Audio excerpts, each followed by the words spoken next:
Então, como a gente já disse um pouco na aula passada, que vocês... Opa, peraí que eu fiz coisa errada aqui.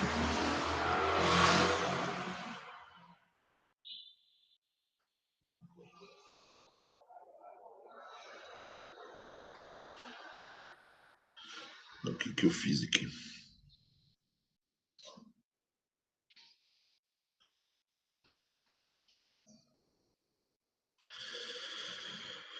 Beleza, eu acho que agora tá certo.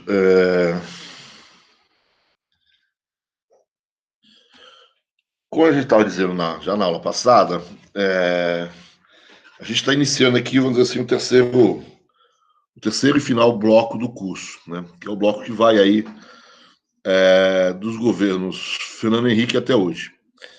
É basicamente o bloco onde, né, na aula passada, na aula de hoje, a gente faz a transição, onde o Plano Real a gente consegue, de certa forma, estabilizar a economia brasileira, do ponto de vista da inflação, né, que é o grande problema do nosso segundo bloco, e a gente vai, então, em direção, nesse terceiro bloco, a uma tentativa, a uma busca de uma retomada do crescimento econômico ao longo dos diferentes governos.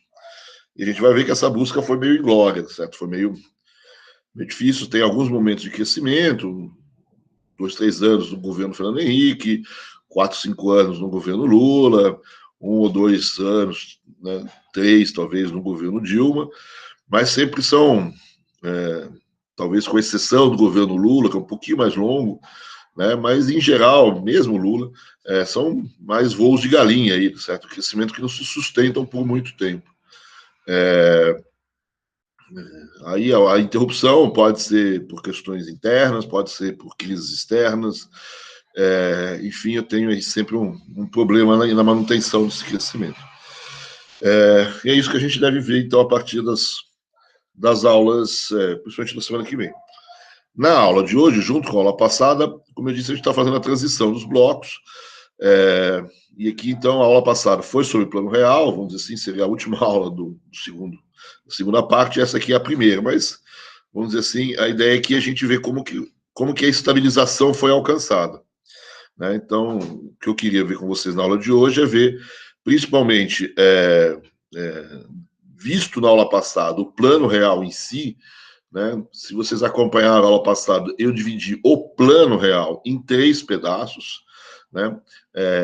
O início, logo no início da gestão Fernando Henrique no Ministério da Fazenda, eu tenho a fase do PAI, né, do ajuste fiscal prévio, né, quando o Ministério anuncia um plano que eles chamam de ação imediata, mas que não é tão imediato assim, né, que se vale aí de impostos já estabelecidos, alguns novos, né, e de alguma mudança na forma de condução dos gastos públicos, com a criação do Fundo Social de Emergência, que é o atual DRU, então você tem ali um anúncio de que você vai combater a questão do déficit público em termos do seu impacto inflacionário. Ou seja, eu estou preocupado com a inflação, eu vou montar um plano para terminar com a inflação. Eu não tenho esse plano ainda pronto, né, mas eu sei que para ter esse plano eu preciso combater os gastos públicos. É isso o primeiro momento. Né? É isso que o Fernando Henrique faz logo que assume o Ministério da Fazenda. Né? E aí ele vai, então, montar o plano, vai ser montado o plano com seus conselheiros, vamos chamar assim, né, com outras pessoas que estão com ele ali. O segundo, apesar de ter uma troca de moeda aí no meio do caminho, né, entrada em cena do Cruzeiro Real, né, o segundo momento importante do plano é a criação da URV, já no ano seguinte, que entra em vigor a partir do dia 1º de março de 94, a URV como uma nova moeda já, né? É o pré-anúncio, vamos dizer assim, do real, mas essa nova moeda é só uma parte dela. Né? A moeda, se a gente acompanhar os livros de moedas aí, de economia monetária, ou a macroeconomia, ela tem 3 funções. Né? A moeda tem a função de ser unidade de conta, meio de pagamento e reserva de valor. Né? Então, aqui você está anunciando, pelo menos, uma parte dessa moeda, a moeda como unidade de conta. né? Então, você se refere, quando você vai ali no boteco tomar uma cerveja, é R$ 5, né? Uma cervejinha lá, uma latinha, certo? Você vai no outro lugar, essa mesma latinha, ela tá, sei lá, R$ 2,50 no supermercado. Mas o que é o real que faz, né?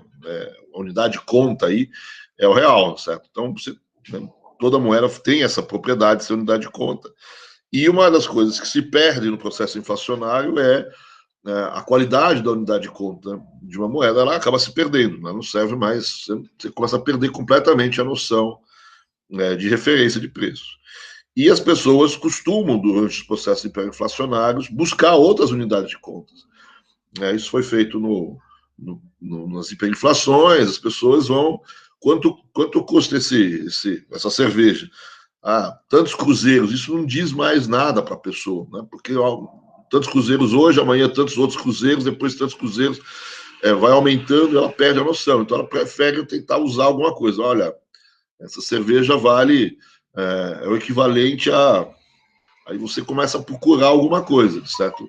Então, você usa uma moeda estrangeira, você usa o dólar, você usa alguma referência, enfim, na tua vida cotidiana, certo? Isso equivale a um saco de cimento, né? Vamos dizer assim.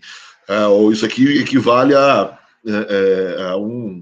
Alemanha, isso equivale a uma porcentagem, vamos dizer assim, de um hectare ou de uma determinada área geográfica, né, terra, né, o valor da terra. Então você vai buscar essas unidades. O que o governo está fazendo aqui é fornecendo à população uma nova unidade. Olha, vou criar uma nova unidade, vamos ver se pega, né? E eu garanto que essa nova unidade, que vai se transformar depois numa nova moeda, certo? Essa unidade de conta vai virar uma moeda. Ele diz isso no dia 28 de fevereiro. Só não diz quando, né?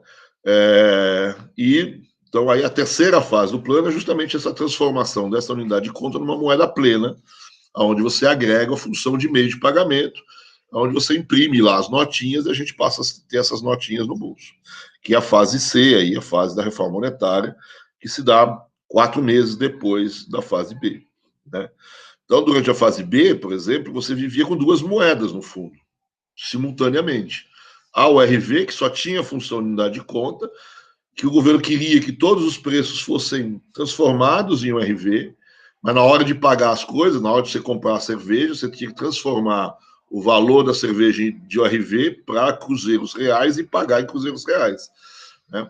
E, obviamente, que esse valor ia mudando todo dia, né? Ia se alterando todo dia, porque a inflação comia em cruzeiros reais e você pressupunha que a inflação em URV não crescia, né? Então, se todos os preços tivessem urvizados e não tivesse inflação em URV, aí a troca seria praticamente automática, só dar a condição, né, só emitir as moedas ali e esperar que na troca efetiva não tivesse nenhum problema, né? Você cria uma nova moeda a partir daquele momento com uma unidade de conta relativamente estável, né? E quando você agrega a função de meio de pagamento, você imagina que a moeda, no sentido completo, também, né, tem uma característica de estabilidade. Essa é a ideia do Plano Real e esses 3 momentos aí, então, do Plano Real que a gente chama a atenção, que a gente viu na aula passada. O que eu quero conversar com vocês hoje é ainda retomar um pouquinho esse momento final, esse momento da reforma monetária, né? E agregar, vamos dizer assim, aquilo que eu chamei na aula passada também, de os passos posteriores à introdução do real, como que a política econômica foi se alterando ao longo do tempo, principalmente ao longo do governo Fernando Henrique, e levando em consideração ainda que os primeiros 6 meses do real, certo? Os primeiros meses do real ainda se dão na gestão do Itamar Franco como presidente. O Fernando Henrique, inclusive, está fora do jogo, ele é candidato a presidente, o ministro da Fazenda é inicialmente o Rui Cooper e depois o Ciro Gomes, né? Por incrível que isso pareça, possa parecer. Então, eu queria pegar a partir da aula de hoje, né, essa condução do plano ao longo do tempo, né, e especificamente na aula de hoje, esse período 1, essa transição desse que eu chamei de período 1 para o período 2, esse momento inicial, que eu também comentei algumas coisas na aula passada, vou voltar a comentar sobre isso um pouco hoje, né? E essa entrada aí, já aí no governo Fernando Henrique, presidente da República, Pedro Malan, ministro da Fazenda, nesse período 2. Então, esse é um pouco o objetivo da nossa aula, acompanhar essa transição aí que passa pela crise do México e alguns outros problemas. E na próxima aula a gente faz a transição do período 2 para o período 3. Né? A gente acompanha essas mudanças ao longo do tempo. Então, vamos lá um pouco. Né? Só para a gente retomar, então, aquela entrada em cena de fato do real enquanto moeda completa. Né? Então, você tinha, 4 meses antes, introduzido no país a URV, o governo urvisou os seus próprios preços, vamos chamar assim, né, as tarifas, os preços públicos, e urvisou os salários, no sentido que os salários passam a ser cotados em URVs. Note que ele não congela nada disso, ele só transforma. Né, o seu salário pode subir em URV ou pode subir em cruzeiro.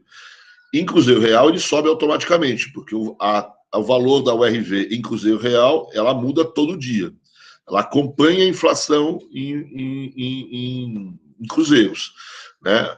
A mudança da URV, né, para o real, a gente viu que no primeiro dia era 600 e não sei quanto, no segundo dia já era 10 cruzeiros reais a mais.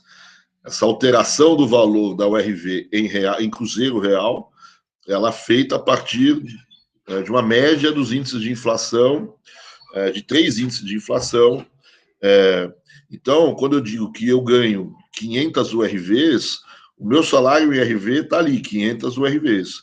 Mas quando eu vou sacar isso, e eu fui sacar isso pelo menos 4 vezes ao longo do período, né, a cada vez que eu fosse sacar, a cada mês que eu fosse sacar o meu salário, eu poderia talvez ganhar as mesmas 500 URVs, mas eu sacava valores diferentes, em cruzeiros reais. Note que eu não saco em URV, não existe a URV enquanto moeda.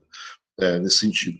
Né? Então, eu vou lá sacar o dinheiro, então eu vou ver, naquele dia que eu for sacar, eu ganho 500 URVs, multiplico pelo valor da URV no dia e saco em cruzeiros reais e saio gastando em cruzeiros reais. Certo? Os pagamentos são feitos em cruzeiros reais. Mas, em tese, o meu salário está avisado. Então, se você perguntar, em cruzeiro real, eu tenho uma superindexação no meu salário. Meu salário muda de preço todo dia. Todo dia muda o valor do meu salário em cruzeiro real. Em URV, se eu não tiver um aumento salarial em URV, ele não muda. Isso vale para todos os preços que forem urvizados. Volto a insistir, né? Os preços são urvizados, mas eles não são necessariamente congelados em URV. Né? Se, de novo, o dono do boteco ali quiser transformar o valor do seu filé com fritas, né, para o URV e deixar lá no cardápio quanto custa em URV, ele pode, mas ele pode no dia seguinte mudar esse valor. Né, ele pode ajustar esse valor. Né, por que o governo deixa fazer esse ajuste? É justamente para você poder ajustar preços relativos. Né, às vezes, na transformação, você transforma, depois você percebe que você transformou errado. Né, ou muito para baixo, ou muito para cima, etc. Né, então, você pode ajustar. Qual é o medo disso? Que esse ajuste não seja só um ajuste de preços relativos, mas comece a ser um ajuste permanente. Né? Olha, eu fiz a primeira transformação na minha URV, eu botei lá o meu filé com fritas a 10 URVs. No dia seguinte, eu coloquei em 11, porque o preço da carne era um pouco mais caro, beleza. Aí no outro dia eu botei em 12, depois eu ponho em 13, eu ponho em 14, ou seja, começando a ter inflação em URV. Isso é um problema, esse é o medo. Né? Para tentar evitar que isso aconteça, né, você não só deu ao URV enquanto nova unidade de conta, tentou garantir que a inflação comesse em cruzeiros reais, mas não em URV, e você fez mais uma coisa. Você colocou uma âncora na URV, uma âncora cambial, uma URV igual a $1. Então, se você está aumentando o teu filé com fritas de 10 URV para 11 URV, você está dizendo que o teu filé com fritas saiu de $10 para $11. né? No dia seguinte para $12, para $13, né? No final do período você vai ter um filé com fritas a $150, certo? Nem aqui, nem na Argentina e muito menos nos Estados Unidos, certo? Então, você tem uma espécie de uma ancoragem aí para tentar evitar, né? Mas era possível, tanto é que era possível que 4 meses depois, quando você for ver, primeiro, nem todos os preços foram visados, mas uma parte importante foram. E já existia alguma inflaçãozinha em URV. Algumas pessoas dizem que não é uma inflaçãozinha tão pequena assim, né? Que era uma inflação que, no limite, no último mês ali, você já poderia calcular em torno de 5%, 6%, talvez até um pouco mais ao mês, o que não é baixo, né? E muita gente estava começando a aumentar, inclusive em URV, porque ficou com medo que o governo, no momento seguinte, ao transformar essa URV em real, congelasse os preços. Né? Vamos lembrar que a gente faz 10 anos que está fazendo o plano de estabilização, 10 anos com congelamentos de preços. Né? Então, você tem aqui uma situação que é uma situação, não é simples de fazer, não é tão confortável assim, né? Não tem livro, não tem regra, não tem manual que te ensine a fazer esse tipo de coisa. Isso é no cheiro, né? No feeling das pessoas, etc. Então, é isso. Transformou em URV, você imagina que os preços convirjam para a URV e que a inflação que vai ter em URV, dos preços em URV, é no limite zero, certo? Ou muito pequeno. E você também imagina que quando você transforma essa URV em real, a inflação continue sendo no limite pequeno, no limite baixa, né? Que continue da mesma maneira como era antes. Tanto é que você mantém a ancoragem cambial logo depois, né? E isso é que vai acontecer, né? Então, no dia 1º de julho, você transforma todos os preços de URV em real, né? Os salários passam a ser em real, só que agora você recebe em real também, você paga em real, porque passa a existir uma nova moeda, um papel físico, né? E as unidades de contas viram também meios de pagamento e também reservas de valor, né? Na sua conta bancária, você vai ter tantos reais. Então, há uma nova moeda completa, né? E a inflação nessa nova moeda? Né? Esse era o drama. Como é que eu vou fazer com relação a essa inflação? Então, eu preciso cuidar dessa nova moeda. E como é que o governo foi cuidando, né, nessa nova moeda para não ter uma grande inflação nessa transição? Ele foi tentando dar uma credibilidade a essa nova moeda. O primeiro passo foi lá no começo, quando ele disse que a inflação, que a causa déficit público para a inflação não deve mais existir. A gente sabe que isso não é bem verdade, mas ele anuncia isso, né? Ele garante que ele está cuidando da questão do déficit público, das contas públicas, né? Garante que essa nova moeda não vai ser utilizada só para pagar déficit público. Ele mantém a ancoragem, né? A política de ancoragem ainda é mantida. Então, essa é a segunda credibilidade da moeda. Essa moeda vale $1, né? Ela está ancorada em $1. Tem uma pequena modificação que a gente vai ver como isso é importante na transição, né? Na medida provisória que estabelece o real, o dólar é igual a $1, mas no dia seguinte você muda um pouquinho. Você diz que R$1 é no máximo $1, mas pode ser menos. Ou seja, eu faço o que a gente vai chamar de uma banda assimétrica. Eu limito, né, o dólar, o real não pode passar de $1. Né? Ou $1 não pode passar de um real, certo? Mas R$1 pode valer menos do que $1. Né? Então eu permito uma valorização cambial, mas não permito uma desvalorização cambial. Né? Depois eu volto a isso. De qualquer maneira, tem a âncora, de novo, como tinha na URV. Né? Você aumentar os seus preços em reais significaria aumentá-los em dólar. Né? Como eu disse, daqui a pouco a gente vê um pouco essa história. E assim, a terceira coisa que ele faz, né, além da questão do déficit público, da questão da ancoragem no câmbio, a terceira credibilidade que ele está tentando dar à moeda é que ele anuncia um padrão de oferta dessa moeda. Ele fixa tetos de emissão não só da base monetária, do M1, do papel moeda e poder do público, como de todos os meios de pagamentos. Né? Tinha uma tabelona lá nos jornais, você abriu o jornal, uma bela tabela, né, enorme. As pessoas olhavam e falaram, mas o que é essa tabela na primeira página do jornal? Isso não é o Campeonato Brasileiro? Onde está o Corinthians aqui, certo? Não tem Corinthians, tem base monetária expandida, tem uns negócios meio esquisitos, né? Né? Não é comum você botar uma programação monetária do Banco Central na primeira página dos jornais, certo? E então você vê ali que a expansão monetária que pretende-se da nova moeda é uma expansão monetária bastante limitada, né? Como a gente já disse, nesses momentos de queda da inflação, uma remonetização sempre é possível, porque aumenta a demanda por moeda, eu posso aumentar a oferta. E é interessante se aproveitar disso, né? O governo ganha um pouco disso, né? O que essas tabelas estão mostrando é que o governo vai fazer isso, mas vai se aproveitar pouco disso. Não vai fazer, vamos dizer assim, disso uma fonte de renda. Tá certo? Então há uma previsão de uma certa expansão, mas muito pequena. E há uma tentativa de limitar um pouco também essa expansão, de amarrar um pouco as pernas dessa expansão. Porque você fixa os tetos de emissão e você passa isso para o Congresso, então vira uma espécie de uma lei. Né? Você também aqui tem uma alteração do Conselho Monetário Nacional. Antigamente o Conselho Monetário Nacional era uma coisa meio, né, só faltava a torcida do Corinthians e do Flamengo fazer parte do Conselho Monetário Nacional. Aí agora você passa a ter o Conselho Monetário Nacional mais ou menos como é hoje. Hoje mudou de novo porque mudou a composição do ministério, mas o Conselho Monetário Nacional passa a ser feito ministro da Fazenda, presidente do Banco Central e ministro do Planejamento. Morreu, parou, zerou, acabou aí, certo? E o Conselho também tem pouca possibilidade de alterar esses tetos. Né?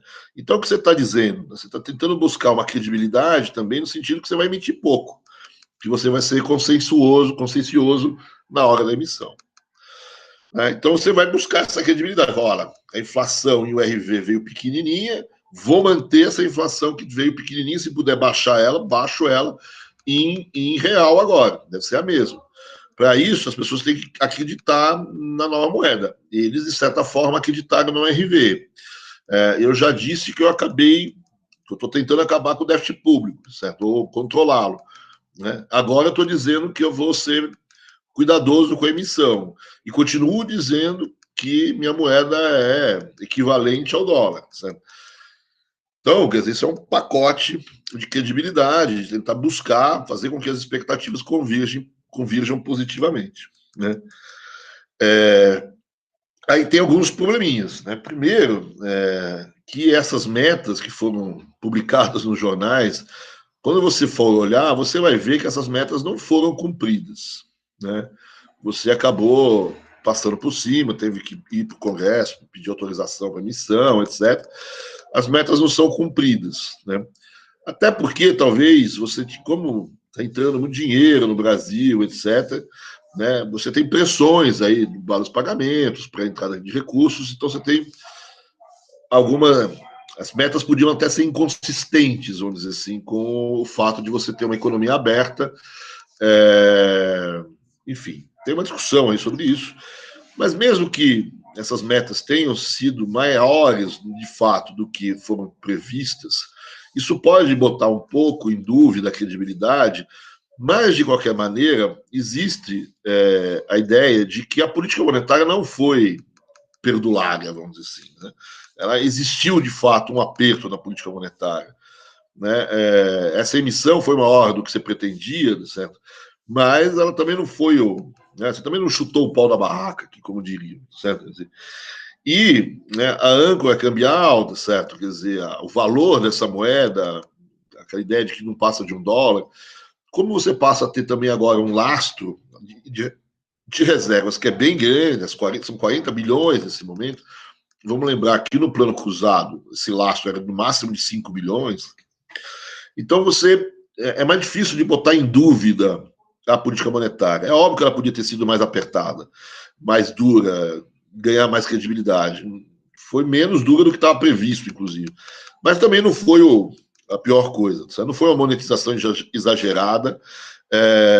E o atrelamento dela à moeda estrangeira, da moeda brasileira com a moeda estrangeira, estava mais ou menos garantido. O dinheiro estava relativamente entrando, né, tinha uma reserva grande, e o que a gente vai ver, certo, que mesmo aquela ideia do câmbio ser fixo, né, como eu disse, o câmbio era fixo para cima, mas para baixo, não. E essa entrada de dinheiro que aconteceu no Brasil, porque eu tinha uma taxa de juros elevada, porque eu fiz uma política monetária relativamente apertada, o que aconteceu com o câmbio foi uma valorização cambial nesse período. Aqui talvez o gráfico seja pequenininho, mas se vocês olharem aí nessa bolinha aí, que são os primeiros meses pós-plano real, você vê que o câmbio está caindo. Em azul, aí é a taxa nominal de câmbio. Em rosa, ou sei lá, amarelo, as duas é o câmbio deflacionado por algum índice de preço, pelo IGP e pelo IPA, tá certo? Quando você vê essa mudança, certo? Então, na verdade, o câmbio não ficou em 1 para 1, ele desceu, ele foi pagar em 0,85, mais ou menos. Né? Então, eu tive uma valorização nominal do câmbio de 15, que, para efeito dos preços, é excelente, né, esse troço. Né? Isso põe uma camisa de força nos preços. Né? Então, por quê? Porque você tem todos os preços dos produtos importados ou importáveis que podem entrar no Brasil e concorrer com os produtos domésticos, né? E eles concorrem muito barato, certo? Primeiro, que eu tive uma redução das tarifas dado a abertura. E segundo, né, que eu tenho esse câmbio fixo de um lado, na verdade, mais do que fixo ou menos do que fixo, né, eu tenho essa super âncora, como algumas pessoas chamam, né, que é esse câmbio caindo de 1 para 0,85. Então é como se os preços importados entrassem e tivesse um ganho de 15%, o que impede o produtor nacional daquele bem concorrente, certo, a vender um preço muito mais alto. Né? Então, essa ancoragem, certo, foi mais do que uma ancoragem, foi uma redução de preços, uma redução de câmbio, né? O câmbio valoriza, e essa valorização do câmbio pressionou muito os preços internos. Né? Então, se a gente voltar ao que vai acontecer logo depois do plano, então, o que a gente tem? A política cambial é câmbio fixo para cima, mas não para baixo. E para baixo, o tanto santo ajuda e desceu o câmbio. A política monetária não foi tão apertada como se queria, mas foi relativamente apertada, os juros eram relativamente altos, no mínimo para trazer capital para dentro do país, tá certo? Agora, então você tem entrada de recurso, valorização cambial, e do ponto de vista da economia, essa queda da inflação, né, vamos lembrar que a inflação estava comendo 40%, 45% ao mês, certo? E ela vem para, né, no começo não é tão baixo assim, certo? Mas ela vem descendo, ela vem para alguma coisa por volta de 1 dígito, 2 dígitos, um dígito pequeno ao mês, certo? Desculpa, 2 dígitos pequenos ao mês, 10, 12, 13%, e depois começa a cair para 1 dígito ao mês e vai convergindo, vamos dizer assim, vai diminuindo. Né? E a demanda aqui, os 6 meses finais do Itamar Franco, vamos dizer assim, são pelo menos 3, 4 desses 6 meses finais, depois do Plano Real, são de crescimento econômico bastante forte. Da mesma maneira que tinha acontecido no Plano Cruzado, um crescimento pós-plano, aqui também tem. Né, um crescimento, porque a inflação caiu, as pessoas imaginam. E você tem o fim do efeito negativo da inflação sobre a renda daquelas pessoas que não se protegem. Né? Você tem uma certa recomposição do mecanismo de crédito, os bancos perderam a possibilidade de ganhar dinheiro fazendo floating com inflação, eles começam a emprestar dinheiro. Aqui vai ter um problema aqui, porque estão emprestando para qualquer um. Passa ali um professor meio barbudo, cabeludo na frente, tá ali olhando para o céu, o cara fala, você quer dinheiro? Vem aí, toma dinheiro emprestado, você é um cara bacana. Né? E começa a dar dinheiro emprestado um pouco para qualquer um, sem muita análise de crédito, vamos fazer assim. Né? A queda da inflação também aumenta o horizonte de previsão. Então, você tem um efeito positivo de uma queda de inflação sobre crescimento, que a gente já viu acontecer durante o plano cruzado. Agora, então isso, aí você vai me dizer, mas isso aí vai pressionar os preços, isso vai ser um problema para o plano inflacionário. É verdade. Isso foi um problema para o plano cruzado. E por que que aqui, como é que você dribla esse problema aqui? Né? Você dribla esse problema aqui basicamente com importações. Né? Então você vai driblar aqui a ideia, essa pressão de demanda, o governo vai deixar acontecer, né? Apesar de uma política monetária relativamente dura, com juros relativamente elevados, né? É óbvio que se a política monetária fosse mais frouxa ainda, esse crescimento da demanda seria maior ainda, né? Mas, enfim, no primeiro momento ele não chega a apertar ainda mais a política monetária. Isso vai acontecer depois. O que ele faz é deixar isso acontecer e ele deixa esse crescimento da demanda escorrer via importações. Então, esse crescimento da demanda, em grande parte, vai ser encaixada, vamos dizer assim, por meio da balança comercial, basicamente crescimento de importações.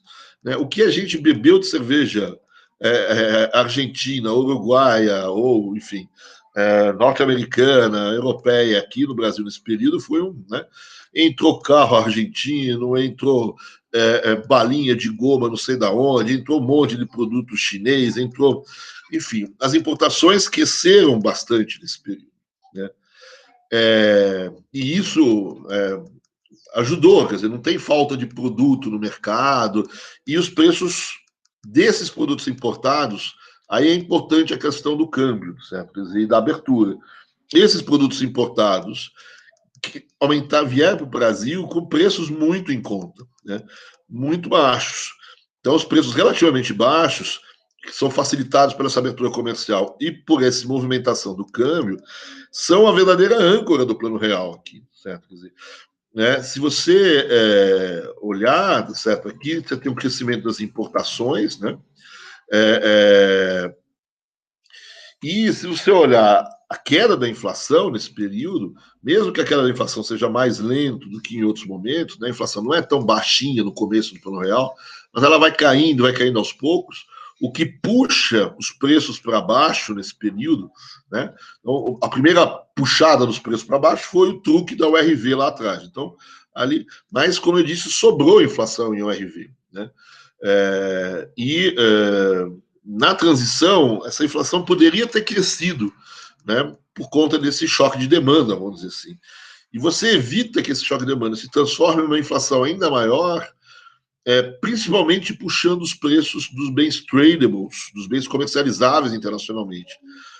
Provavelmente, se a gente tivesse no Brasil um conjunto de bens não tradables muito grande, muito maior, a gente teria tido problemas no plano real. Mas a abertura fez com que o Brasil abrisse um pouco mais a sua economia. A gente, naquele momento, tem um volume de bens tradables relativamente grande, né, que não está fechado por tarifas, por proibições de importações, etc., essas coisas. E esses bens vão entrar no Brasil, ou poderiam entrar no Brasil, a preços muito baixos. Né?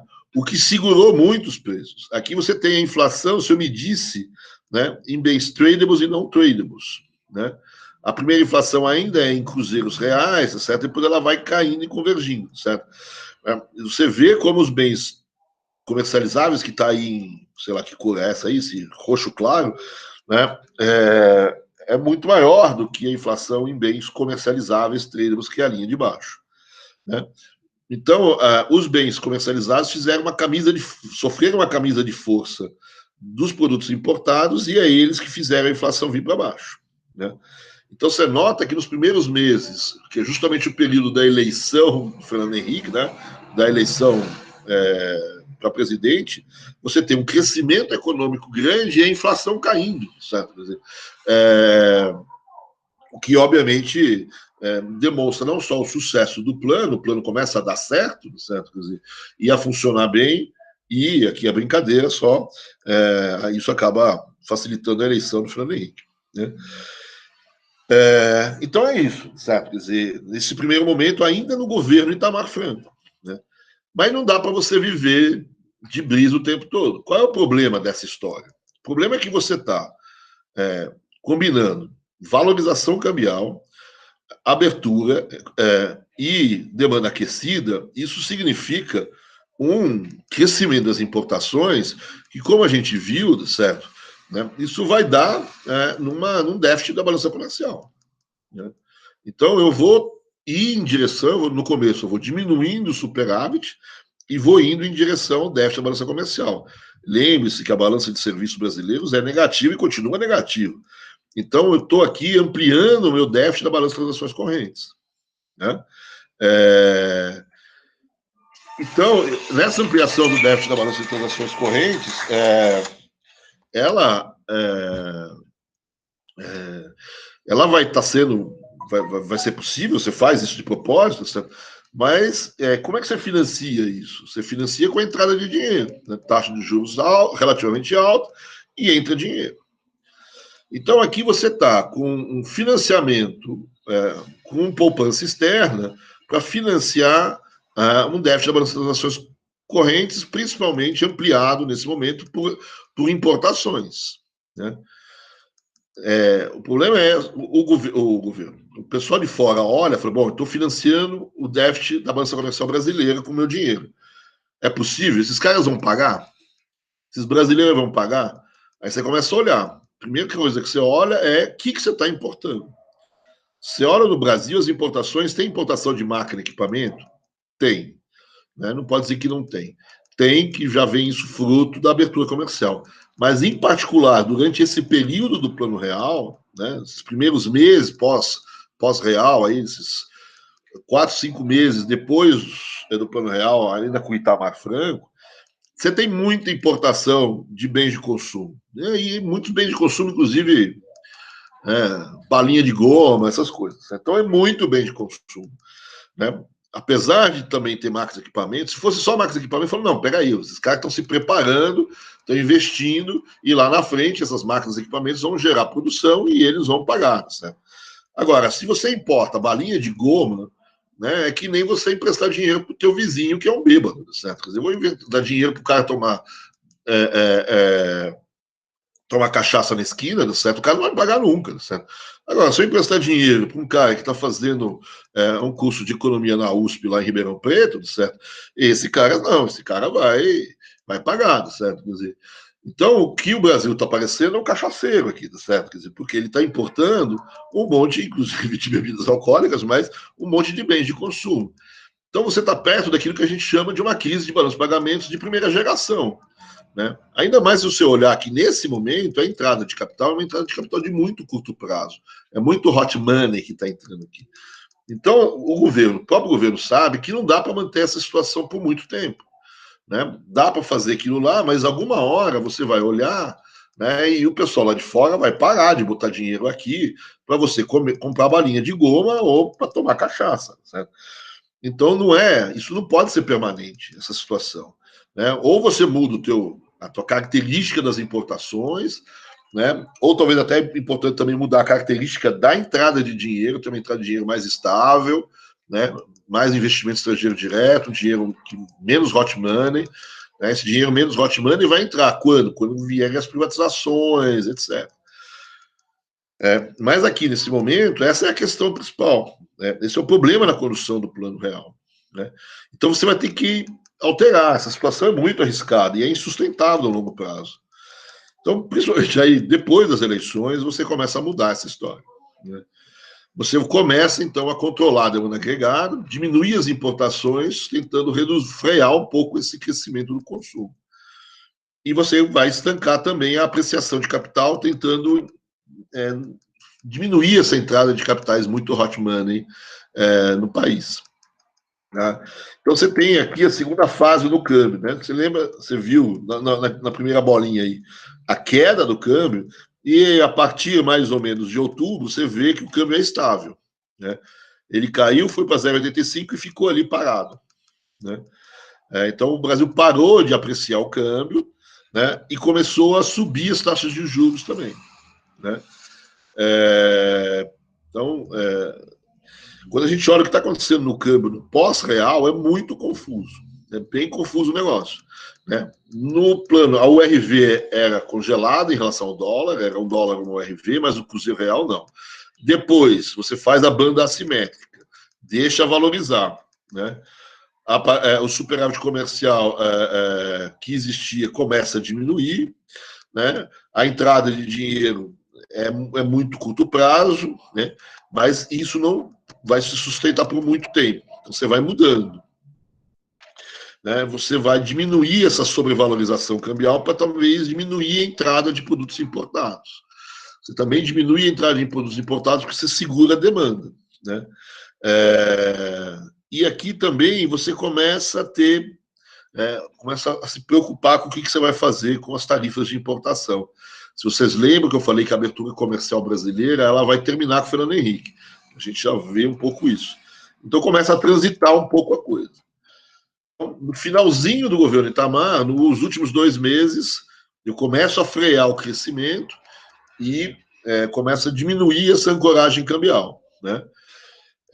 Isso tudo vai mudar radicalmente, vai mudar mais forte ainda logo no começo do governo Fernando Henrique, já presidente, que é com a crise do México. O México vai ter uma crise que é exatamente a crise que o Brasil poderia ter entrado.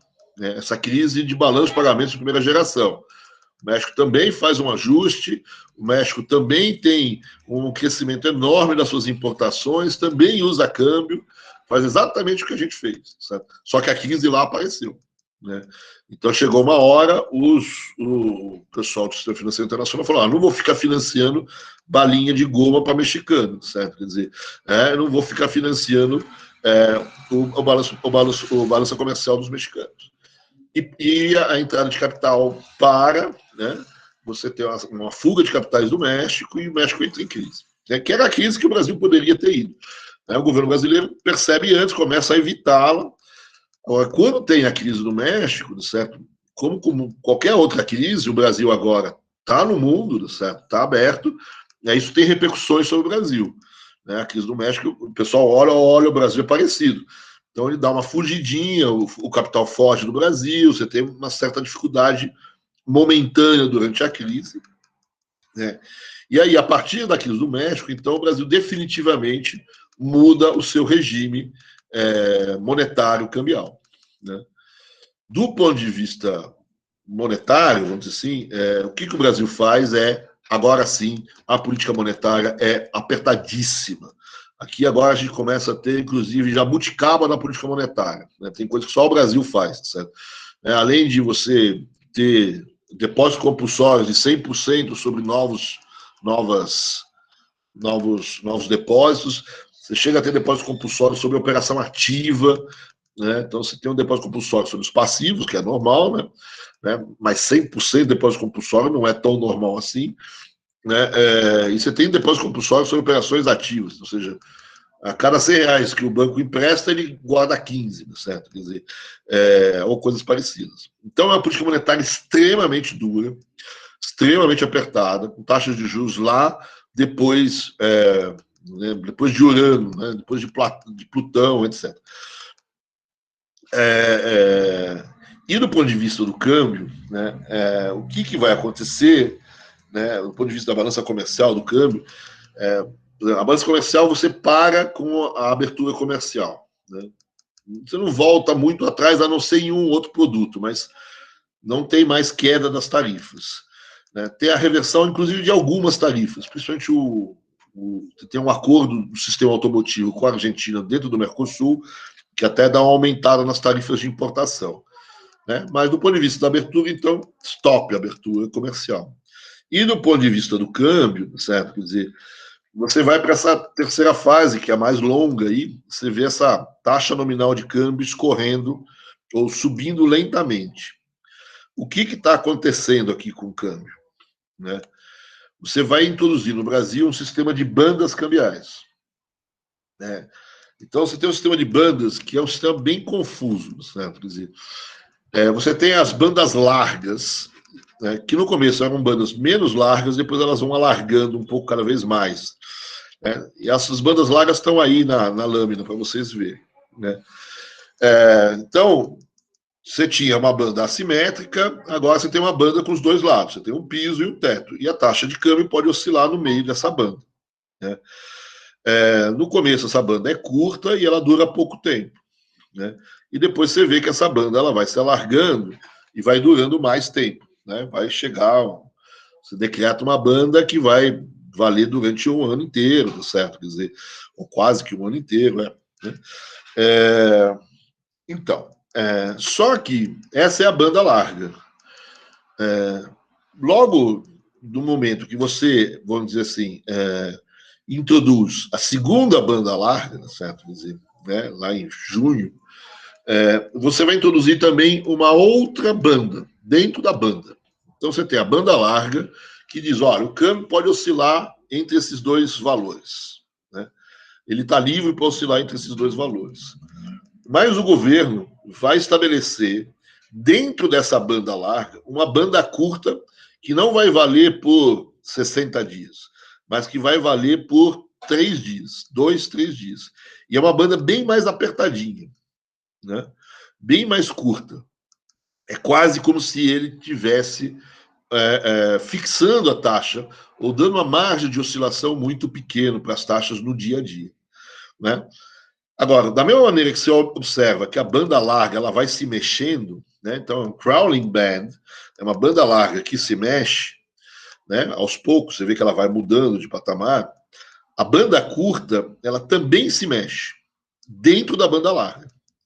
Então, vamos dizer assim, no dia, vamos chutar aqui, eu não sei se são os valores, são exatamente esses. No dia 10 de março, o governo estabeleceu uma banda larga, que vai de 0,88 a 0,93, né? E aí o que ele começa a estabelecer em algum momento é que dentro dessa banda larga, vamos supor aí, no dia 25 de abril, ele estabelece uma banda curta aí dentro. E aí ele vai dizer, olha, a taxa de câmbio vai poder oscilar entre 0,89 e 0,89, vamos dizer, 0,891 e 0,899 entre o dia, sei lá, 25 de abril e 27 de abril. Né? Então, dentro dessa banda larga, ele põe uma banda curta. 3 dias depois, ele muda essa banda curta. Né? Se no primeiro dia ele tinha botado 0,891 até 0,899, 3 dias depois ele põe 0,893 a 0,912. Então ele vai mudando a banda curta dentro da banda larga. Na verdade, não é uma banda, é uma orquestra sinfônica cambial esse troço. Certo? Quer dizer, mas o que ele faz na prática? E aí esse gráfico aqui é importante. Ao manejar essa banda, essa é a taxa de câmbio efetiva, nominal, que aconteceu. Vocês olham que não tem muitas oscilações. É verdade que o gráfico tira as oscilações, mas a banda, a taxa de câmbio, a partir principalmente de junho, julho, ela é quase que uma desvalorização constante. Né? E é isso mesmo. O que o governo fez foi, com esse sistema de bandas, ele vai controlando uma leve desvalorização cambial no Brasil a partir de meados de 85, de 95. Então tem a crise ali no começo, né, o choque por conta da crise do México, sai dinheiro, o dólar oscila um pouco, depois o governo coloca as taxas, esse sistema de bandas, aperfeiçoa a partir de julho esse sistema de bandas com bandas curtas e bandas largas e vai controlando o câmbio. Né? Vai como se o câmbio fosse fixo, que fosse se mexendo todo dia. Né? Não é exatamente fixo e que se mexe todo dia, porque tem uma pequena oscilação que é possível, mas dentro dessa banda curta. Né? Então, ao longo do tempo, o que você vai ver, certo, é que o governo controla essa leve desvalorização nominal da taxa de câmbio. E aqui que é importante os gráficos de baixo, as linhas amarelas e rosa. Né? Porque aqui é o câmbio nominal deflacionado por um índice de preço. Né? Se você olhar essa linha amarela, ou a rosa aí, né, você vê que ela é relativamente reta e relativamente horizontal. Né? O que quer dizer? Quer dizer que a linha azul é a taxa nominal de câmbio, ela está se desvalorizando lentamente, mas em termos reais, ou seja, deflacionado por algum índice de inflação, você tem uma espécie de constância da taxa de câmbio. Então, o que o governo brasileiro faz nesse período é uma taxa de câmbio real constante, relativamente constante, né? E uma taxa de câmbio nominal acompanhando basicamente a inflação, e basicamente uma inflação medida por um IPA, um IGP, não por um IPC, né? Não por índice de preço ao consumidor, mas por um índice de preço ao atacado, o índice de preço que é mais propício a questões de importações, etc. Né? Então, em termos de IPA, a taxa de câmbio no Brasil real ela é relativamente constante. A taxa de câmbio nominal no Brasil ela sofre uma ligeira desvalorização, essa ligeira desvalorização, essa desvalorização acompanhando mais ou menos a variação do IPA. Né? Só, então, duas coisas aqui. Pega o que a Argentina fez nesse momento. A Argentina faz o inverso. Né? A Argentina ela fixa a taxa de câmbio nominal. O que seria a linha azul para os argentinos, a linha azul é reta para os argentinos. É horizontal, completamente horizontal. E a linha amarela ou rosa para os argentinos, ela está caindo. Né? Ou seja, a taxa de câmbio real argentina está se valorizando. O que pode ser até bom para os índices de preço argentino, mas para a competitividade dos produtos argentinos é uma droga. Aqui no Brasil, você minimizou um pouco, né? Você está preocupado um pouco com a balança comercial brasileira, você está preocupado um pouco com a balança de transações correntes. Eu tenho que minimizar minhas perdas nas importações e nas exportações. Então, eu permito que o câmbio se desvalorize um pouquinho. Né? E aí você me pergunta, e como é que você vai segurar os preços? Então, eu vou abrir, em parte, mão da ancoragem cambial, em parte, porque também não deixei o câmbio desvalorizar completamente. Eu estou segurando essa desvalorização é contida. Um cara como Delfim Neto queria que essa linha azul, né, ela inclinasse para cima, fosse uma linha super vertical, né, subindo, certo? Muito mais do que está subindo aqui, porque ele queria que as exportações crescessem mais. Né? E o governo falou, não, se eu também deixar o câmbio subir do jeito que o Delfim quer, né, eu vou ter problemas inflacionários. Né? Algumas pessoas falando, mas já com essa taxa de câmbio você tem problemas inflacionários. E ele diz, é verdade, mas eu vou conseguir segurar o processo inflacionário com o quê? Com uma política monetária extremamente apertada. Né? Então, você põe uma política monetária duríssima, né? Taxas de juros na lua, né? Isso tem um efeito de conter a demanda agregada, de evitar que os déficits comerciais sejam muito grandes, e a taxa de juros alta também mantém a entrada de capitais. E sobre a economia, uma retração da atividade econômica e o desemprego, que fez principalmente com que aqueles bens não tradables viessem abaixo. Agora são os não tradables que descem, porque ninguém mais vai cortar cabelo, que ninguém mais vai no barbeiro, não porque está caro, certo? Quer dizer, mas porque não tem dinheiro para cortar o cabelo. Né? Então, você vai segurar os preços agora, né? Não tem mais aquele crescimento econômico que tinha durante o governo Itamar. Né? Então, essa é a combinação que eu estou fazendo aqui. Né? Eu estou tentando minimizar os meus problemas no balanço de pagamentos, atrair dinheiro, né? E para isso eu mantenho taxas de juros elevadas, né? Vou causar uma recessão que vai me ajudar muito na manutenção da estabilização. Aí vocês me perguntam, tem âncora cambial nessa fase? Isso vai valer todo o primeiro governo Fernando Henrique. Âncora cambial é parcial aqui, certo? Quer dizer, ela não é âncora cambial. A âncora cambial é da Argentina, que é o câmbio fixo, certo? Quer dizer, ou como foi no começo aqui no Brasil, o câmbio caindo, certo? Quer dizer, aqui ele está subindo, mas está subindo pouco. Né? Então ainda tem, né? Como eu disse, muita gente queria que essa linha azul fosse invertida muito mais para cima do que foi. Para quê? Para você gerar superávites comerciais muito maiores, para evitar essa recessão, para evitar essas coisas todas. Então, nesse momento, certo, o que você precisa fazer, certo, quer dizer, para o Delfim, etc., era puxar essa taxa de câmbio para cima e esquece. O Malan, né, então tá lá, toda quarta-feira o Delfim escreve nos jornais, na Folha ele escrevia, desvaloriza o câmbio, desvaloriza o câmbio, desvaloriza o câmbio. Por que ele quer desvalorizar o câmbio? Para evitar a recessão. E o que o Gustavo Franco, que é presidente do Banco Central, falava para ele? Não desvalorizo, não desvalorizo, não desvalorizo mais do que eu já estou desvalorizando. Né? Estou desvalorizando um pouco, Delfim, mas não muito. O Delfim quer desvalorizar mais. E por que o Gustavo Franco não quer desvalorizar o câmbio? Porque ele tem medo do efeito inflacionário, né? E alguns críticos ao Gustavo Franco diziam, mas mesmo esse câmbio aí do jeito que está indo, ele não é tão bom assim para a inflação. Ele falou, eu sei, por isso que eu tenho uma taxa de juros grande e estou segurando na taxa de desemprego também, certo? Quer dizer, estou segurando na velha curva de Phillips. Né? Então é um ambiente extremamente confuso, né? E aí você me pergunta qual é o sistema de câmbio dessa história, certo? Quer dizer, aí é mais confuso ainda, né? Explicar para um gringo que o sistema de câmbio no Brasil é um sistema de dupla banda, certo? Quer dizer, dupla banda e as duas bandas se mexem, certo? Quer dizer, não tem isso, nem nos livros tem, né? Nos livros de macro, um negócio desse tem, né? Então, é um sistema de banda larga, que se mexe mais vagar, né? E dentro da banda larga, você tem as mexidas mais rápidas de uma banda curta, né?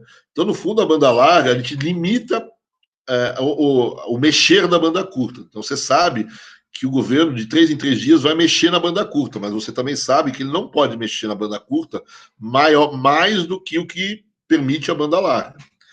Né? E quando você vê os tetos e os pisos, os tetos da banda curta e da banda larga, você vê que ele vai mexendo esses tetos e pisos de acordo justamente com o IPA, né, ou com uma mistura de IPA e algumas coisas. Aí o mercado rapidamente percebe isso e aí vê a intenção do governo, que é usar o sistema de banda para controlar essa leve desvalorização nominal de câmbio, né, para o Brasil não perder completamente a sua competitividade no mercado externo, né, mas e também não ter um efeito negativo de uma forte desvalorização sobre a inflação. Né?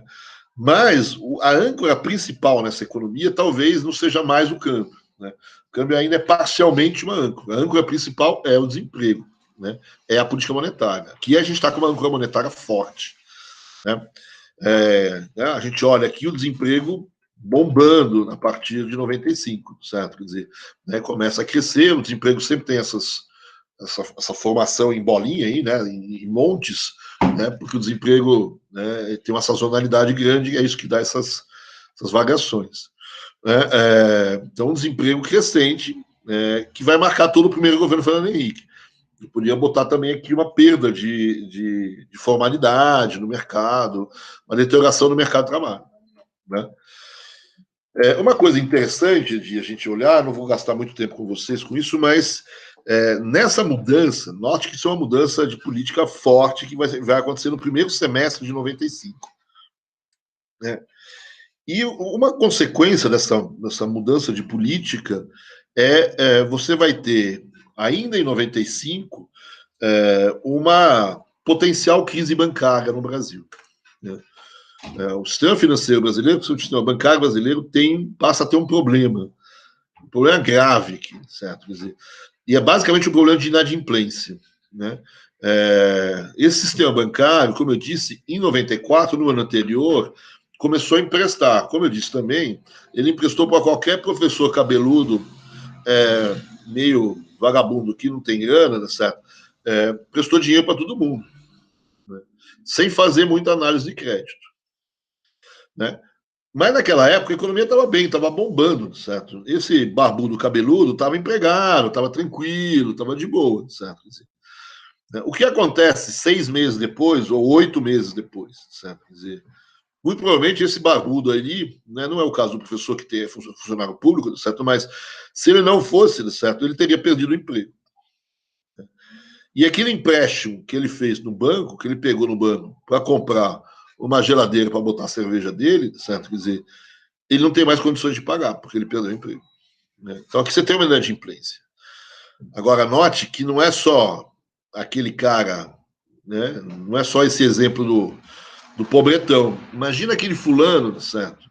Aí esse já mais com um terninho, né? Com uma gravatinha, bonitinho, moderno, etc., que resolveu abrir uma loja de carros importados, né? Na grande avenida da cidade, certo? Quer dizer, né? Ele foi lá, investiu, né? Foi no banco, pegou dinheiro e montou uma loja de produtos importados. No começo bombou, né? Porque entrou produto importado no Brasil pra caramba.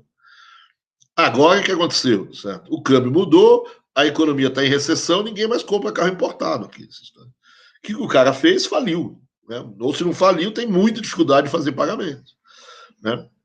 Então, o banco não vai receber, não só do barbudão lá, do cabeludo, certo? Como desse do rapaz aí com o terno e gravata, bonitinho, certo? Os dois tiveram problemas. Né? Então, tem uma crise de inadimplência relativamente grande. Tem uma discussão se a crise de inadimplência se dá mais por conta dessa transição da política econômica, de um crescimento para uma recessão de maneira relativamente rápida e violenta, ou se também não tem um efeito muito importante de um não savoir-faire do sistema bancário. Né? O sistema bancário, de repente, olhou e falou: olha, para ganhar dinheiro no banco, a gente tem que emprestar dinheiro e fazer análise de crédito, que é o que faz um banco. Né? Mas eles estão acostumados há 20 anos a olhar a inflação, ficar brincando com float, uma vida tranquila. E agora não, né? Não tem mais essa vida tranquila. E, no primeiro momento, o banco é pego de sopetão, certo? E essas análises de crédito que ele costuma fazer não são bem feitas, foram muito mal feitas. Emprestou lá para o Barbuda, certo? Quer dizer, emprestou para setor que claramente não ia dar certo. Então, tem um monte de erro, certo? De avaliação do sistema bancário, na análise de crédito, na análise dos empréstimos, né? Vai levar aí uns 3, 4 anos para o sistema bancário recompor, inclusive, a sua própria equipe técnica para fazer essas coisas, né? E contratar pessoas formadas na FED Ribeirão Preto, né? Que está ali também começando a sua carreira. Aí sim vão ter pessoas bem formadas, certo? Que vão fazer análise de crédito e não vão mais permitir essa crise financeira. Mas a crise bancária foi grande, não foi pequena. Quebraram ali 2 ou 3 bancos importantes no Brasil nesse período, né? E o governo teve que entrar no mercado. Né? O governo vai entrar, o famoso período do PROER, né, vai entrar com grana no sistema, né, para proteger banco que está quebrando, para permitir transação entre bancos. Então, a partir daqui, eu tenho, uma entrada do governo com aporte de recursos. Né? O pessoal, depois disso, eles vão brincar, falar que isso o Bolsa Banqueiro. Né? Põe dinheiro, né, para alguns bancos que estão com dificuldade, faz crédito de liquidez, aqueles clássicos, certo? Faz no ProER também operações que facilitam que um banco compre pedaços de outro banco, né? Pega a carteira boa de um banco, limpa a carteira e depois vende. Então você tem toda uma operação que vai dar num processo de concentração bancária. Né? Vai diminuir o número de bancos, alguns porque quebram e outros porque o próprio programa do governo de apoio prevê uma certa concentração do sistema. Um banco comprando outro, ou comprando pedaços, né, uma carteira que ainda presta, etc. Tem um PROER muito grande. Então, aqui, para quem estuda crises bancárias e intervenções do sistema bancário, é bem legal de ver o PROER. O Brasil, a medida do PROER foi muito questionada, como sempre. Né? Você está ali, deixa quebrar, esses bancos sempre ganharam dinheiro para caramba, deixa eles quebrarem. Né? Você é presidente do Banco Central, você está ali em cima, você olha e fala, deixa quebrar o banco. E aí, né, mas se quebrar esse banco, vai puxar o outro, que vai puxar o outro, que vai puxar o outro. Deixar quebrar um banco é uma coisa, deixar quebrar o sistema financeiro inteiro é outra coisa. Né? Aqui, só uma informação, 3 anos antes, em 92, o sistema financeiro da Venezuela tinha quebrado. E olha que não tinha Chaves, Maduro, nada disso na história. Né? Tinha uma baita quebradeira o sistema financeiro venezuelano. Né? Então, havia um grande temor que essa quebradeira de um ou outro banco se transformasse numa grande crise financeira. E aí o governo, então, entrou. E aí tem uma discussão, se devia ter entrado, se não devia ter entrado, como entrou, se foi bolsa banqueira, se isso salvou o país, se não salvou. Então tem uma enorme discussão que, enfim, não vou entrar aqui o tempo todo, mas é uma discussão interessante, principalmente para quem gosta de finanças, dessa área bancária, né? De ver esse aporte e as consequências em termos de maior concentração, mas maior fortalecimento dos bancos que ficaram, etc. Só o último aporte em relação a essa crise, a gente fala muito do PROER, que é o programa do governo do Banco Central para o sistema privado, os bancos privados. Mas tem mais 2 sistemas, eu botei um aí só, que é os aportes e os auxílios para o sistema público de bancos. né? O Banco Central também vai ter um programa específico para os bancos estaduais, que é o PROES, que é o que está aí, né? Que para muita gente, a gente tem alguma dificuldade de saber os valores todos envolvidos, mas, em geral, se atribui até um valor maior do que o PROER. PROES maior do que o PROER. E tem ainda o PROEF, que é para os bancos federais, né? Então, tem várias dimensões essa política monetária ligada à salvação do sistema bancário, né, que é importante nessa história, né? E a última coisa aqui é que, por exemplo, isso obviamente tem impacto na política monetária, né? O PROERA significa um aumento da oferta de moeda no mercado, né? Então, ao mesmo tempo que você faz o PROER para tentar salvar alguns bancos, você tem que recompor para evitar que essa operação de salvamento não se transforme também no relaxo completo da política monetária. Então, essa é uma discussão complicada também de ser feita, né? Da compatibilidade entre uma política ligada ao sistema bancário com a política monetária. Essas são as discussões que tem até hoje no sistema bancário, até onde é sempre compatível as duas políticas, né? A política monetária e a política dos bancos, quando o Banco Central ele tem essas duas funções ao mesmo tempo, né? Se essas duas políticas são compatíveis ou se elas são contraditórias, né? Uma política de salvação, vamos dizer assim, bancária com a política monetária, né? Então, essa é uma outra discussão que tem em torno do PROER, do PROES, que é bem interessante aí, do ponto de vista macro, etc. Eu não sei se os professores aí de moedas e bancos e sistema monetário, economia monetária, exploraram isso por aí. Mas, enfim, aqui é um exemplo interessante de a gente olhar o que aconteceu e como aconteceu com os bancos daqui para frente. Então é isso, né? Então essa é a nova estratégia da política econômica, certo? E para a gente já ir terminando, certo? Quer dizer, como é que vai funcionar o dia a dia ali, certo? Então a gente viu o câmbio, né? E a política monetária, o câmbio, aquela leve desvalorização, e a política monetária muito apertada e, em algumas maneiras, sendo cutucada, vamos dizer assim, por conta do PROER, dessas coisas, mas uma política monetária que leva a uma situação de desemprego, né? Que, obviamente, não é uma coisa que você queira manter por muito tempo, né? Quando a gente olha o período todo do primeiro governo Fernando Henrique, certo? A gente vê que essa é basicamente um período de recessão, né, de não crescimento econômico, mas tem períodos melhores e períodos piores. Tem uma espécie de um stop and go aí, né? Tem períodos onde o ritmo da economia é um pouco melhor e alguns onde é um pouco pior, vamos dizer assim.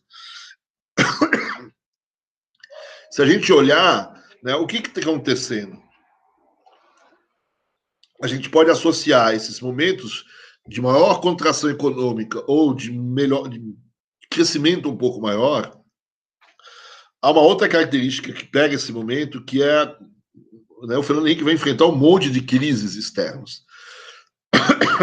Não é a grande crise de 2008, 2009, mas são crises pesadas, né? A primeira a gente já se referiu, que é a crise do México. Mas vai ter depois ainda, pelo menos de grandes, fora as menorzinhas, certas .com da vida, essas coisas, você ainda vai ter a crise asiática e a crise russa no caminho, né? E aí, se vocês olharem os gráficos, é muito interessante, certo? Eu vou pular aqui no gráfico. Então, vamos pegar esse gráfico aqui. Esse gráfico aqui são as reservas internacionais do Brasil. Então, o que você percebe nas reservas é que quando vem uma crise, há uma queda das reservas. Todas as crises, elas estão marcadas aí em vermelho, né? Tem uma queda de reservas, que já, inclusive, normalmente acontece até um pouco antes, né? Já tem né, antes da crise, as pessoas vão recompondo os seus portfólios, e, em geral, na recomposição dos portfólios significa a fuga de capitais do Brasil, né? Então, você tem lá o investidor estrangeiro, investe no México, investe no Brasil, investe em vários lugares, né? Normalmente, quando ele percebe que uma crise vai acontecer, ele vai para lugares seguros. E ele tira o dinheiro dos seus lugares menos seguros. E um dos lugares menos seguros é o lugar que está sendo meio alvo, o México, a Malásia ou a Rússia, mas ele também tira dinheiro de outros lugares, né, para evitar, porque ele sabe que esses outros lugares também são suscetíveis a outras crises, ou quando vier a crise, esses países vão ter problemas. né? Então, você tem uma fuga de capital. Quando vem a crise, aí a fuga de capital é completa, né?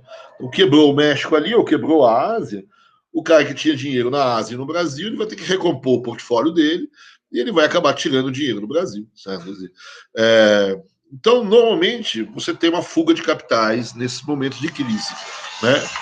Essa fuga de capitais, nos momentos de crise, certo? Quer dizer, o governo vai reagir como, certo? O governo vai reagir da seguinte maneira.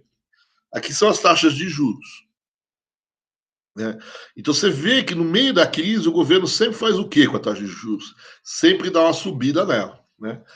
Então você coloca as taxas de juros na crise do México lá na Lua, né? Depois que passou a crise, a economia volta ao normal, você volta a poder ir pouco a pouco baixando as taxas de juros. E essa baixa das taxas de juros faz com que, nesse momento, entre as crises, que aquela recessão que o Brasil vivia diminua um pouco, na medida que essas taxas de juros vão caindo. Até quando? Até a próxima crise. Você vê na crise da Ásia, o que acontece? Sobe as taxas de juros de novo.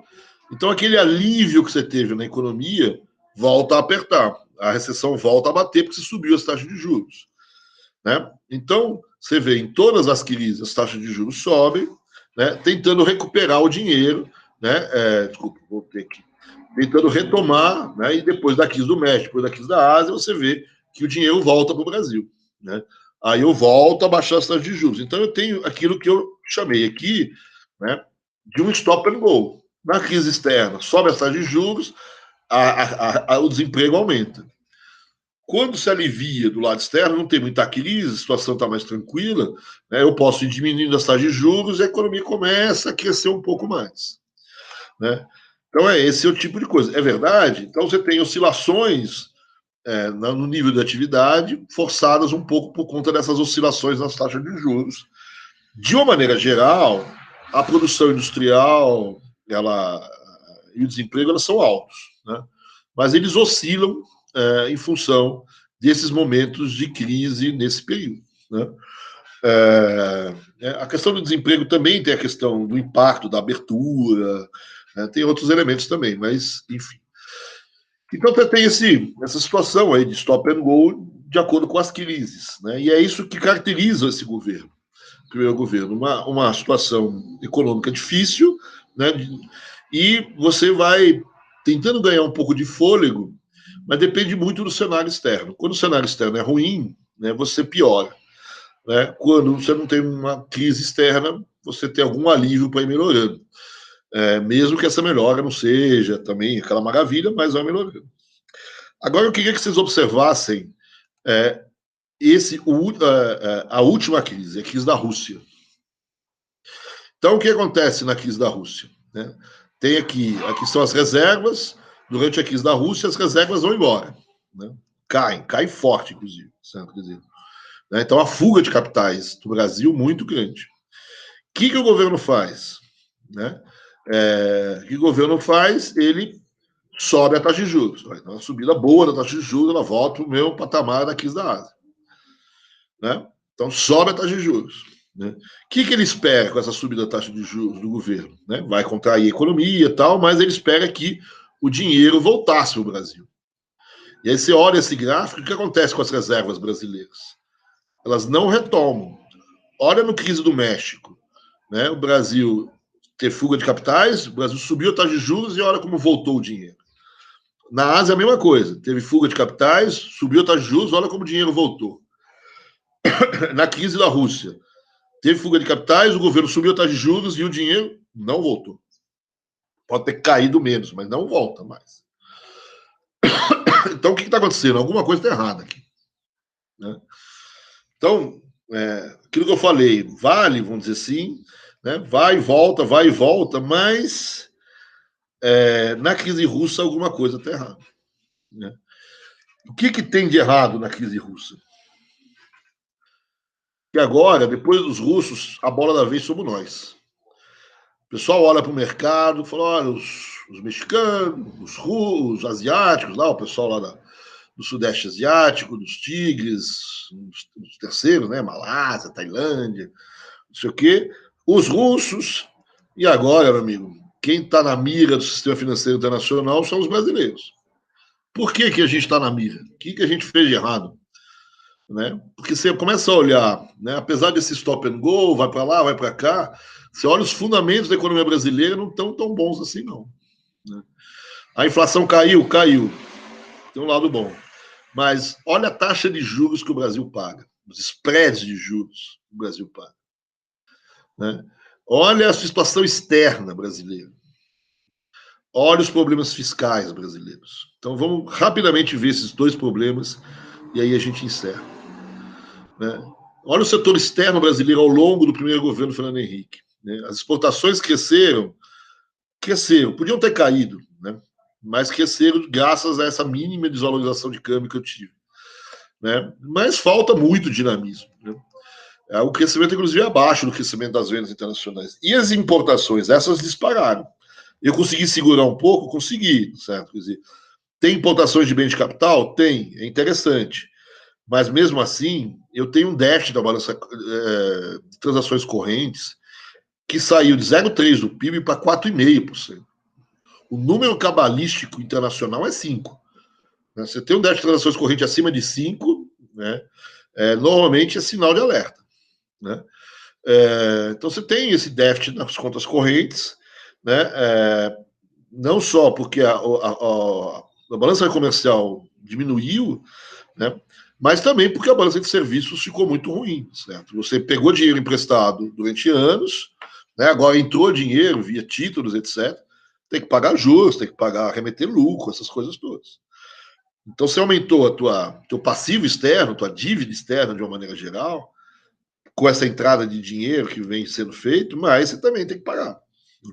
Então, o teu déficit de transações correntes é muito ruim. Certo? Né? E do ponto de vista das contas públicas, né, eu não quero ser um chato, tá certo? Mas o primeiro governo Fernando Henrique é muito ruim em termos de contas públicas. Né? É culpa da Constituição, da questão da aposentadoria? É culpa. Né? Tem aumento de salário mínimo? Tem aumento que ele mesmo dá, certo? Tem aumento de gastos? Tem, certo? Mas aquela ideia que ele tinha resolvido as contas públicas não resolveu, certo? Quer dizer, então, você tem uma política fiscal que acabou sendo, no fundo, expansionista, aquilo que o Baixa falava aconteceu, o resultado primário apareceu, certo? Quer dizer, aqui é o inverso, o que está acima da linha é esse resultado primário negativo. Né? Aqui é a necessidade de financiamento do setor público. Então, eu tenho necessidade de financiamento do setor público, eu tenho um déficit primário, né, durante o primeiro governo Fernando Henrique. E olha que eu vinha do Collor, do Itamar, onde eu não tinha isso.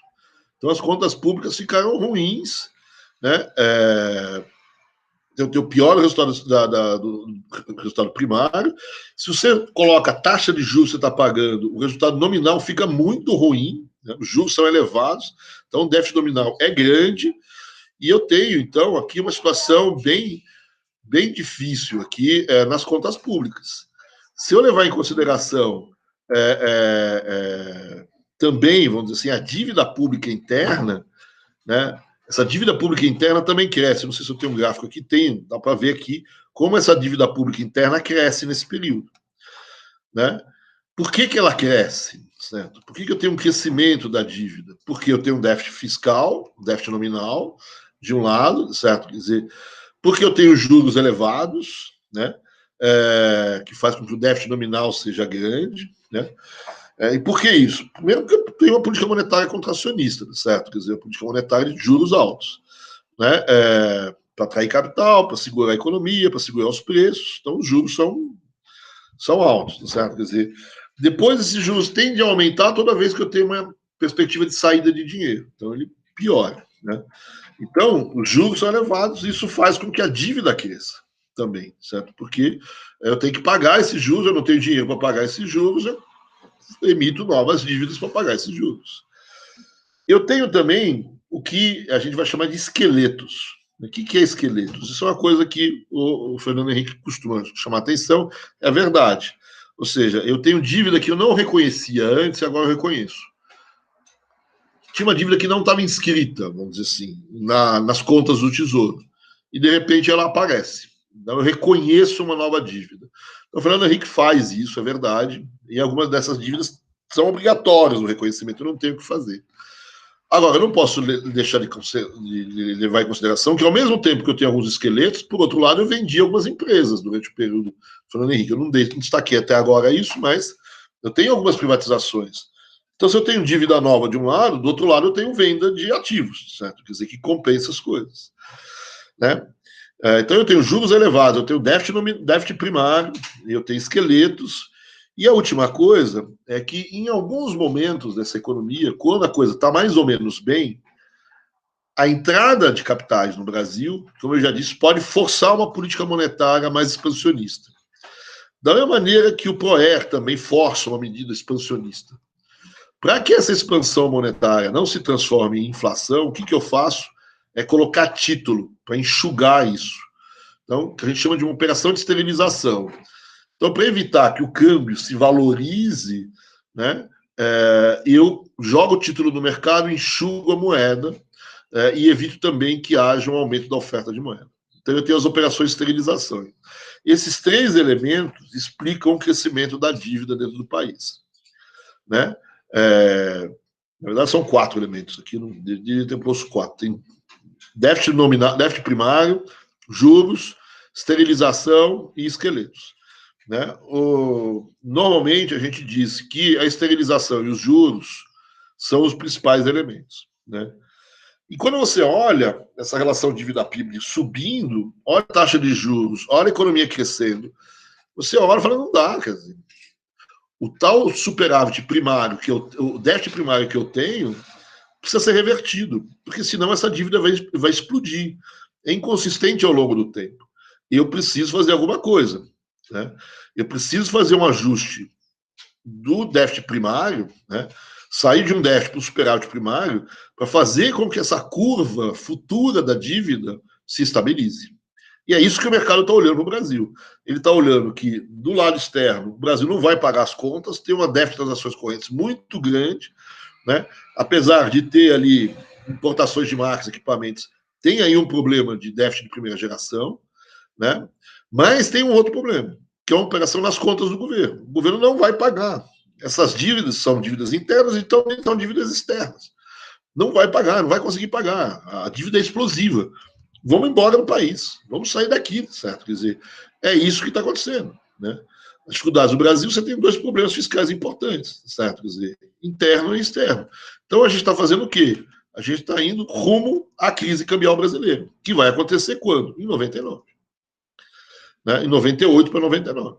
Né? Só que essa crise externa, de 98 para 99, eu vou deixar para a gente conversar mais na próxima aula. E aí a gente pega a partir daí na próxima aula. Tudo bem? Vamos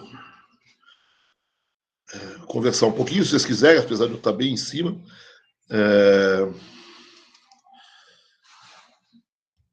Da aula aqui.